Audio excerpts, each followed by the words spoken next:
Hi,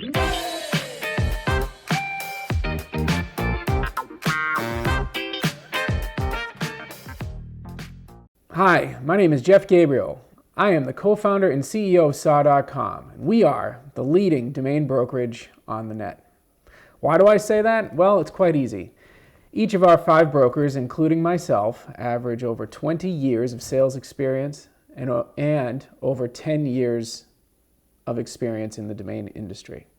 We're always writing fresh content to help viewers like yourself understand and love the same industry that all of those that work with me at Saw.com have grown to love. Being in the domain industry for over 10 years, I've amassed quite a little bit of a following. I have a lot of people that come to me and ask questions about the industry, about domain names, or anything else in between. And I do my best to try to answer them.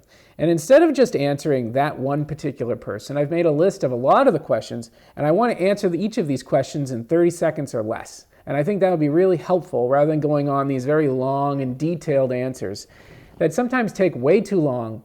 And I want to just get right to the point, tell you the question, tell you the answer, move on to the next one. Here we go.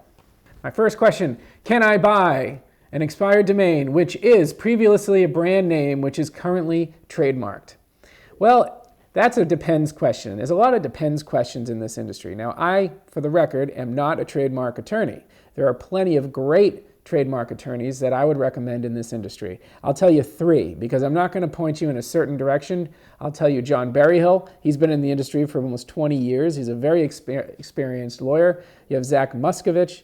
He's the head of the ICA, a wonderful lawyer. And then you have Steve Lieberman, a third and great lawyer who's also very knowledgeable.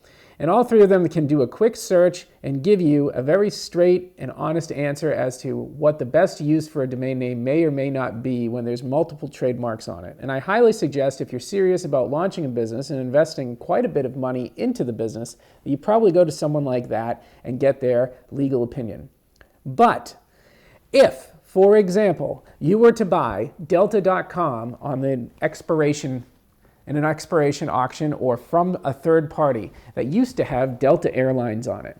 And when you purchase that, and if you're going to use it for something entirely different than what the other trademarks that are on the term Delta are using it for, you probably won't have any issues. So let me give you an example with Delta. You have Delta.com, which exists today. If you go to Delta.com, you're going to see Delta Airlines. But there's also 2 other massive companies that use the word Delta. You have Delta Dental, you have Delta Faucets. All 3 of those use the Delta trademark, but for 3 totally different things. So let's say you wanted to come out with Delta Shoes, and you wanted to buy Delta.com, you should, again, I'm no attorney, but you should be okay to use it for that use.